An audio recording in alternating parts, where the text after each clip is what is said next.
Dentro del mundo agrario, la utilización masiva de pesticidas como método universal de producción de alimentos está siendo revisada en el mundo entero debido a la residualidad que estos productos podrían dejar sobre el agua, los suelos y los propios alimentos que ingerimos, con los consiguientes riesgos sobre la salud medioambiental y humana. La agricultura orgánica o agroecología se plantea como una manera de trabajar las tierras agrarias de modo eficiente, obteniendo adecuados rendimientos y con un mínimo o nulo impacto ambiental. Es una técnica aplicable no solo a huertas familiares, sino también en campos de mediana y gran escala. Estamos en la Universidad Nacional de Río Cuarto, en la huerta orgánica del vivero que tiene la Facultad de Agronomía y Veterinaria. Muchas veces se asocia a la agroecología o la agricultura orgánica con este tipo de huertas de escala familiar, sobre todo debido a la difusión de los planes de asistencia social, tipo ProHuerta o planes municipales, que se han difundido con gran éxito luego de las crisis de 2000 y 2001, por las cuales pasó el país. No obstante, es poco conocido que también estas tecnologías de producir sin el uso de agroquímicos pueden usarse en campos medianos o grandes. La idea de este video es conocer cómo se realiza la agricultura orgánica sin el uso de agroquímicos en campos que van desde las 2 hasta las 4000 hectáreas y que están situados en la zona de influencia de la Universidad de Río Cuarto.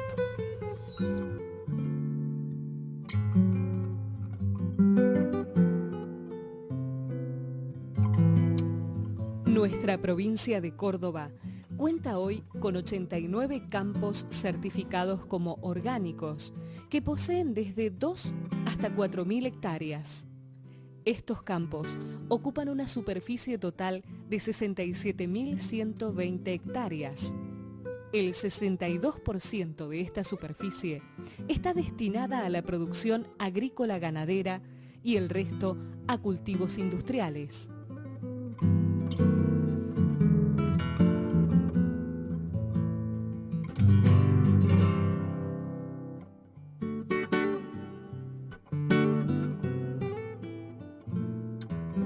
Los campos o agrosistemas son ecosistemas altísimamente modificados. Un campo orgánico también lo es, pero el grado de modificación es menor. Dicho en otras palabras, se trata de acompañar a los ciclos propios de la naturaleza, no de ir en su contra, sino de integrar todas las especies que la naturaleza nos ofrece con las que queremos cultivar. El agricultor biodinámico va estando atento no solamente a lo primario, que es que el suelo tenga la humedad suficiente para sembrar, que sea el momento más óptimo del año para la siembra, etc., sino también a los ritmos cósmicos más sutiles, a los distintos ritmos que tiene la Luna, a la posición de los planetas también en su recorrido por el zodíaco. Es decir, que se toma atención al mundo estelar también, a las constelaciones del zodíaco, que son las constelaciones por las cuales pasa el Sol y la Luna y los planetas en su recorrido anual, mensual, y cada cuerpo con sus ritmos. Y para ello usamos un calendario que se elabora cada año, que nos guía un poco en estos distintos ritmos para ordenar un poco nuestro trabajo.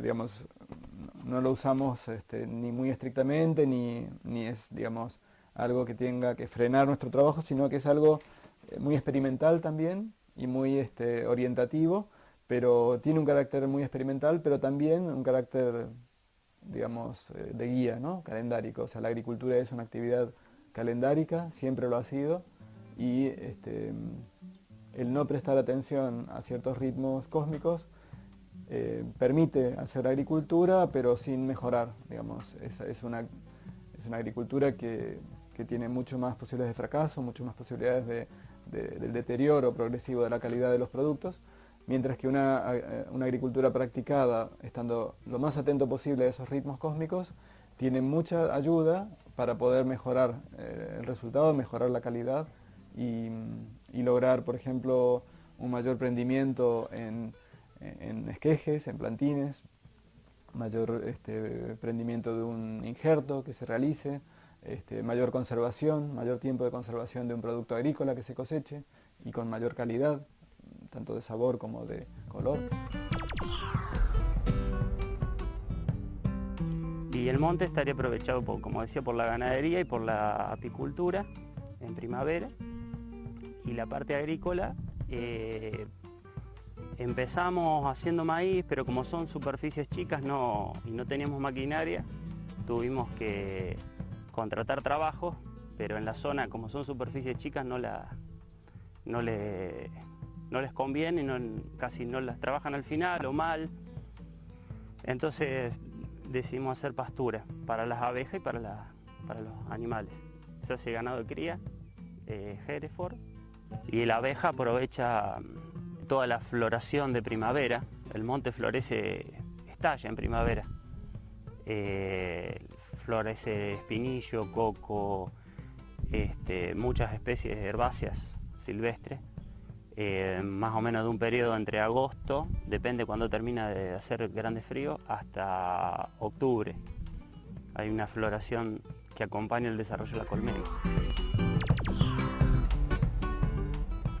Que nosotros sabemos que tenemos que invertir tiempo y trabajo en llenar el campo de árboles, no solamente por bienestar, digamos, por bienestar animal, para mejorar, porque eso es lógico, sino que además para mejorar la calidad que tiene el ambiente. Los árboles nos tienen que funcionar, digamos, como nuestra cortina de protección hacia lo que pasa en el exterior. Nosotros estamos rodeados, para situarnos, este campo está rodeado por maní.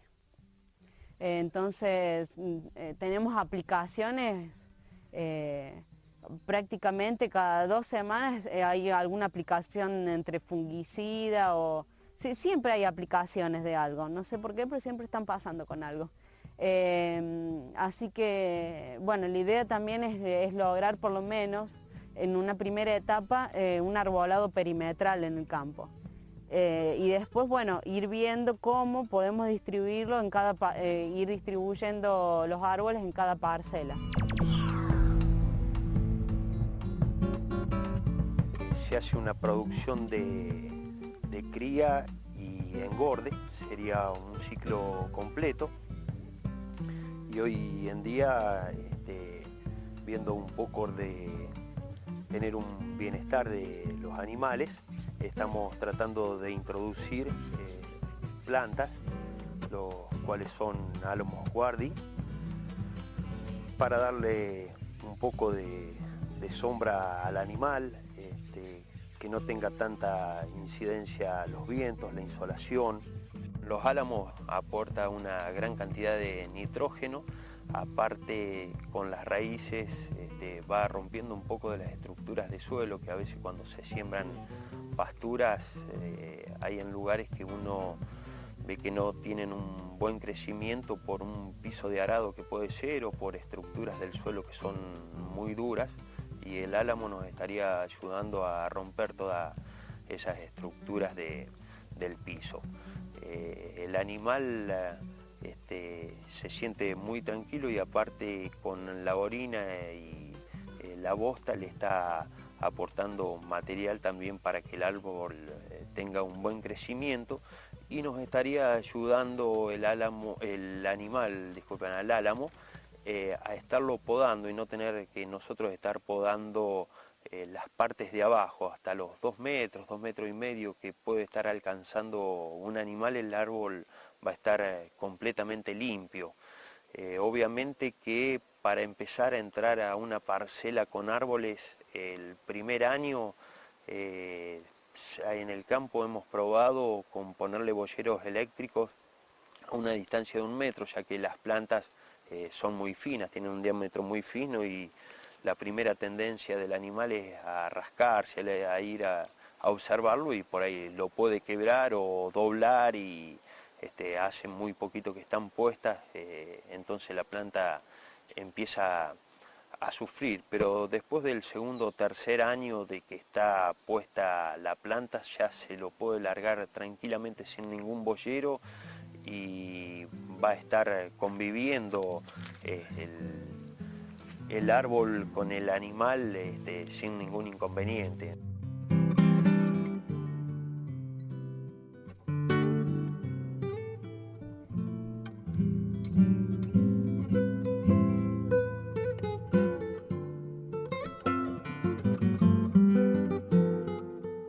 Ante todo, las plantas deben ser fuertes y sanas, saber defenderse por sí mismas.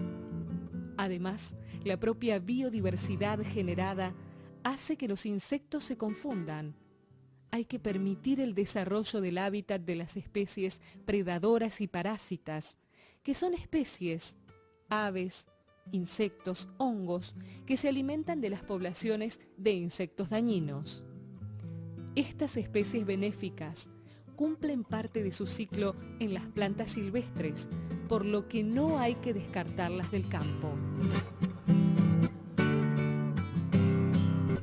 Otra cosa fue descubrir, porque en realidad por ahí la formación que tenemos nosotros, yo siempre digo, a nosotros siempre nos enseñan a usar los microscopios, pero nunca nos enseñaron a usar un binocular. Y siempre tenemos una visión totalmente reducida, quizás a un puntito en la hoja, y nos olvidamos de ver todas las condiciones que hay externas. Y otra cosa fundamental fue darse cuenta que predadores no eran solamente las chinches, las avispitas o quizás alguna vaquita, sino que en realidad existe una gama impresionante de arañas que hacen una limpieza espectacular, porque esas están constantemente en el campo y hay que cuidarlas. Y por ahí eso es una falta, porque todavía a nosotros nos cuesta lograr identificar arañas, en qué momento del ciclo están, o por ahí conocer el ciclo biológico para empezar a cuidarlas también. Y otra cosa que hemos descubierto recientemente, casi como si hubiéramos encontrado América, son los pájaros. Porque, bueno, lo suponíamos, pero nunca habíamos dimensionado en realidad el control que hacen los pájaros y lo importante que hay que tenemos que empezar a cuidarlos. Y yo no sé si es que antes no los veíamos o ahora nos parece que encontramos pájaros por todas partes. Digamos, lo que llevamos de 3 meses de estar identificando, ya prácticamente estamos cerca de las 70 especies de pájaros que hay en el campo. Algunas, bueno, son migratorias, otras están, digamos, todo el año. Entonces, la idea no es solamente verlo, sino ver cómo se desarrolla el ciclo, cómo se desarrolla su ciclo con respecto a los cultivos. Y cómo podemos hacer para empezar a protegerlos o a mejorarles su hábitat. Y ahí es donde sale naturalmente lo siguiente: necesitamos árboles.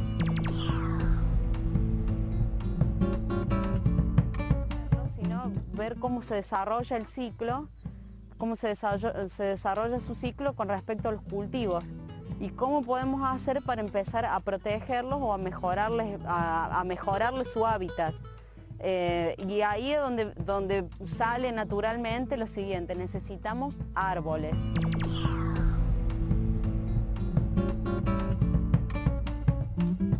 Y dentro de toda la diversidad que hay en la huerta que vemos, es muy importante la presencia de flores y la presencia de aromáticas para siempre tener insectos útiles en la huerta, que puedan estar desarrollándose, viviendo allí y controlando los insectos que son plagas, ¿no? Y también ayudando en todo lo que es polinización, en todo lo que es intercambio de pólenes entre las plantas. No tenemos realmente un problema de plagas que nos altere el resultado del año. Puede haber alguna cosa puntual que reducirá un poco algún cultivo, pero no es un tema que nos preocupe, francamente. En cambio, en las malezas sí, quizás el principal enemigo o adversario a tener en cuenta, partiendo de la base que es imposible erradicarlas. Nosotros tenemos un esquema de cultivo como era el tradicional, con herramientas, y a la vez se agrega después un complemento de extracción de malezas a mano, con cuadrillas contratadas que vienen de afuera estacionalmente. Eso sucede en los cultivos de verano exclusivamente. Durante 45 días de diciembre a mediados de enero es el pico de tarea para esta gente. Y con eso se trata de reducir la competencia de las malezas y tratar de mantener un nivel de enmalezamiento en cada potrero a lo largo de los años, con la rotación que uno plantea, que no se vaya incrementando, digamos, ¿no? Que se mantenga o por lo menos estable, o si se reduce mejor aún.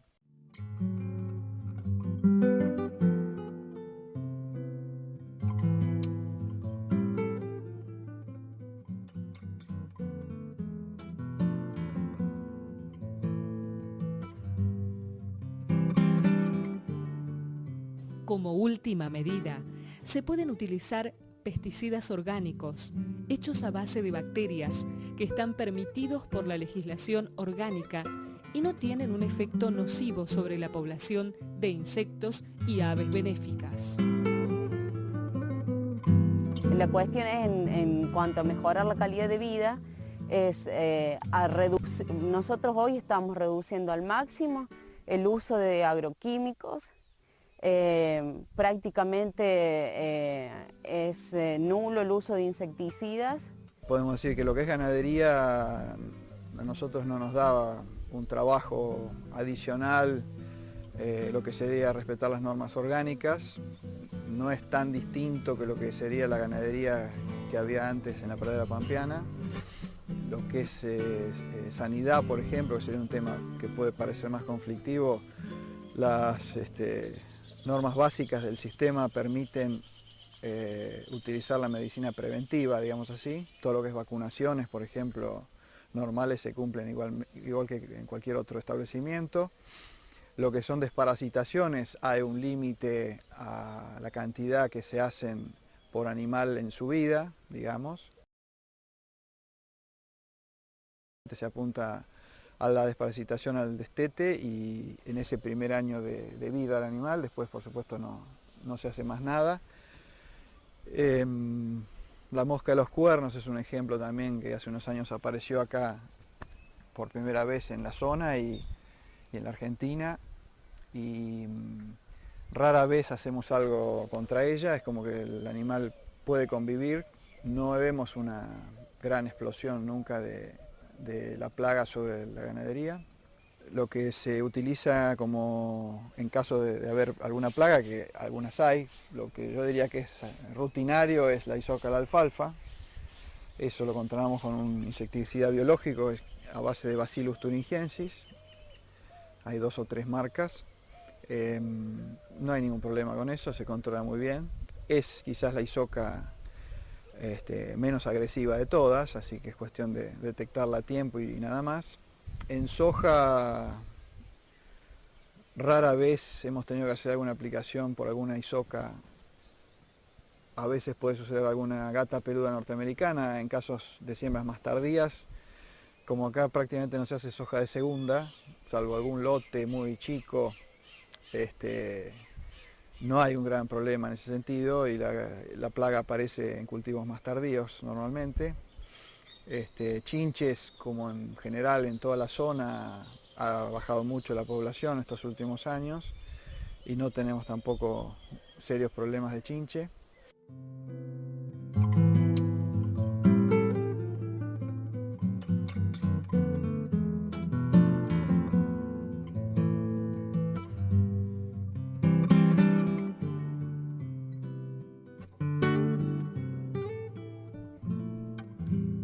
El suelo es la base del ciclo de la vida. La única forma de producir alimentos sanos es en un suelo sano. Un suelo sano genera cultivos y pastos sanos, animales sanos y por consiguiente seres humanos sanos. En la agroecología es necesario potenciar la vitalidad de los suelos. El compost que vimos está muy... la elaboración del compost permanente en la huerta y el principal, digamos, soporte para el crecimiento de las plantas y para el mejoramiento del suelo. Y luego también los purines, los abonos líquidos, cumplen una función equilibradora, nutricional de las plantas en el momento en que hay un estrés por falta de agua, un estrés por frío, o que la planta empieza a decaer por una falta de fertilidad en el suelo, o porque se ha cosechado la planta, como el tomate, por ejemplo, repetidas veces. La ayudamos un poco con un abono líquido que no es en base a fertilizantes químicos ni mucho menos, sino en base a plantas, como por ejemplo la ortiga, las hojas del ruibarbo, los yuyos que crecen en la misma huerta, todo lo que se considera comúnmente como maleza y que nosotros lo consideramos como bueneza o algo que nos ayuda mucho. Hojas de una planta que se llama consuelda, que también la vemos acá en la huerta, que también ayuda mucho a estos purines, y luego las plantas. Los abonos animales prácticamente los usamos solo a través del compost y siempre con la ayuda de los preparados que logran que se humifiquen bien, que se estabilicen bien y luego van a la tierra. No se usan abonos frescos directamente en el suelo. Bueno, la diversidad de flora que existe en el monte o la que creamos, digamos, en el resto del campo, también tiene por finalidad crear una diversidad en la fauna, en la entomofauna, o sea, en la variedad de insectos, que favorecen procesos o regulan otras plagas. Por ejemplo, acá el problema de pulgones no tenemos. Vienen las vaquitas y los comen a casi todos. Regulan la población. Y después, en cuanto a los otros procesos, el de descomposición de la bosta de los animales, en verano hay gran cantidad de unos escarabajos, que estos, ni bien el animal bostea, atacan entre 5 o 6 la bosta y empiezan ya un proceso de descomposición y mezclado con el suelo. Y a las 2-3 horas, quizá un poco más, ya se encuentra permanentemente deshecha con una primera incorporación al suelo. Eso hace que se acelere naturalmente un proceso de descomposición y ya va generando todo un reciclaje de nutrientes de forma totalmente natural.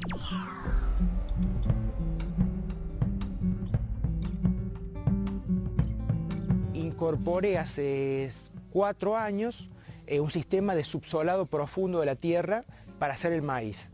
Pero cuando empecé con el subsolado la tierra quedaba sumamente blanda, esponjosa, y en ese momento yo contrataba una máquina de afuera, un servicio de siembra. Pero como las máquinas de siembra directa se hacen sumamente pesadas para que logren entrar en las tierras compactadas, cuando yo lo metí en el lote mío que estaba completamente esponjoso, se enterró tanta cantidad que me quedaba todo el lote con pozos, o sea, todo pisoteado, todo surcado. Entonces lo que hice fue agarrar una máquina tradicional de grano grueso y le apliqué un sistema de siembra directa liviano, y a partir de ahí, modificando esta máquina vieja, armé una máquina propia de siembra directa que funciona perfectamente en condiciones de suelo compactado como en suelo esponjoso.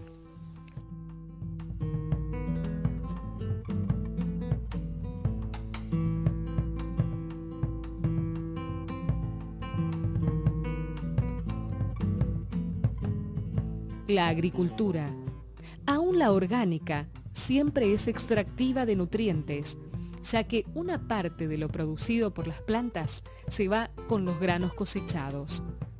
Para mantener siempre vital al suelo, es necesario integrar la ganadería con la agricultura en ciclos de rotación.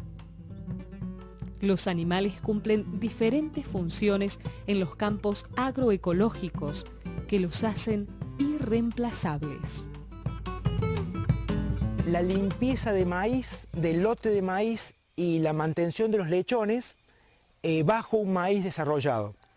Es decir, un maíz que ya está de floración en adelante, los lechones destetados no pueden romper la planta de maíz, pero sí pueden comer todas las malezas que están en el piso. Entonces, una vez destetados los lechones, se echan dentro del maíz y se tiene su alimentación en una punta. Pero los lechones recorren todo el lote de maíz y van comiendo todos los yuyos petizos, entonces se mantienen limpio bajo el lote de maíz. 200 hectáreas que tienen pasturas permanentes. Las pasturas permanentes son pasturas que, bueno, de los cambios más grandes que hubo en cuanto al funcionamiento del campo fue que se dejaron de usar las pasturas puras, digamos, y empezamos a usar mezclas, o sea, hacer pasturas consociadas entre alguna leguminosa y gramíneas. Bueno, y los animales, en realidad lo que tenemos es un plantel de madres que también viene en crecimiento, que son unas 200 madres, que están divididas en diferentes rodeos, un rodeo que nosotros llamamos de invierno y uno de verano, porque en realidad antes los rodeos estaban continuamente con el toro, o sea que no había una división, era continuo. Lo que hicimos fue estacionar, pero no perder, digamos, la ventaja que tiene un rodeo en continuo, porque al tener nosotros lo que logramos de esa forma es tener una oferta en el año distribuida de terneros, y eso es lo que nos proporciona, o sea, a su vez, digamos, sigue así el ciclo, y el gordo también sale durante todo el año, tenemos oferta de gordo. Para eficientizar ese uso del maíz que parte no es digerido por los novillos, sino que lo despiden con sus excrementos, se utiliza cerdos que comen ese excremento. En general he probado hacerlo con distintas categorías de cerdos. Lo hice con cachorros chicos, grandes, y el que mejor resultado me da es la cerda madre con lechones amamantando, porque la cerda prácticamente no le damos otra comida que no sea lo que ellos comen del piso de los novillos, y son sumamente, eso les genera una producción de leche muy alta, y todos los lechones van comiendo, o sea, tiene muy buena leche por parte de la madre, y además comen ellos mismos los excrementos. Y uno ve la preferencia de esto por encima del alimento que uno les da. O sea que si uno les da alimento balanceado, prefieren comer, a lo mejor lo prueban, pero terminan comiendo la bosta del novillo. Como otra especie que tengo dentro del campo son las ovejas, que las ovejas tienen como sentido la mantención de todo el pasto cortado del cuadro de la casa, que es bastante amplio, tiene alrededor de 3,5 hectáreas, 4. Entonces las ovejas mantienen esto limpio y son proveedoras de corderos para consumo.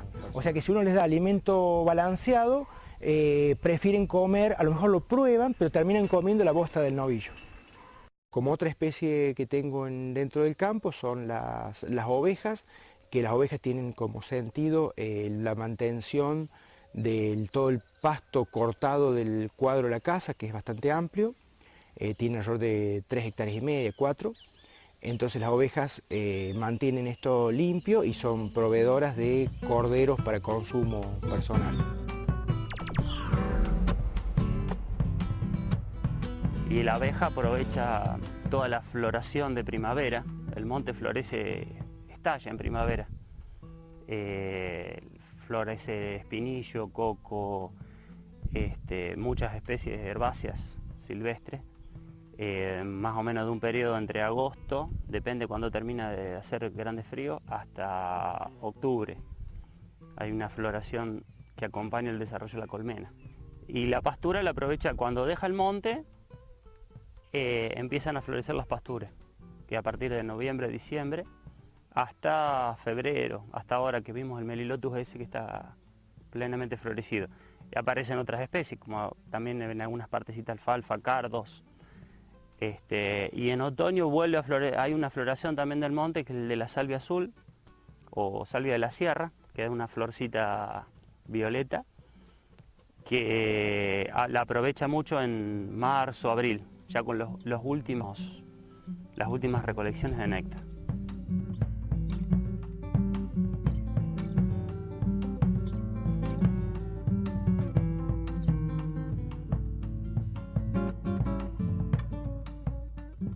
En este video pudimos ver experiencias locales cercanas a nuestra universidad de campos que están produciendo sin agroquímicos en escala que van desde las 2 hasta las 4.000 hectáreas.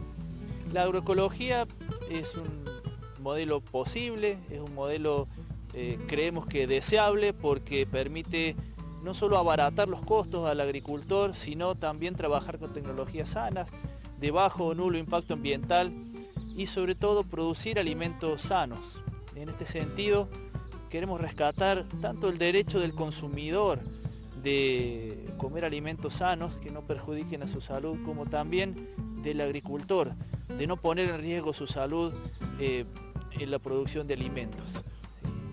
Queremos invitar a través de este video a todas las escuelas, instituciones de enseñanza media y universidades a acercarse a estas tecnologías, a tratar de incluirlas en sus planes de estudio y tratar de enseñarlas y aprender también de los agricultores que lo están haciendo también.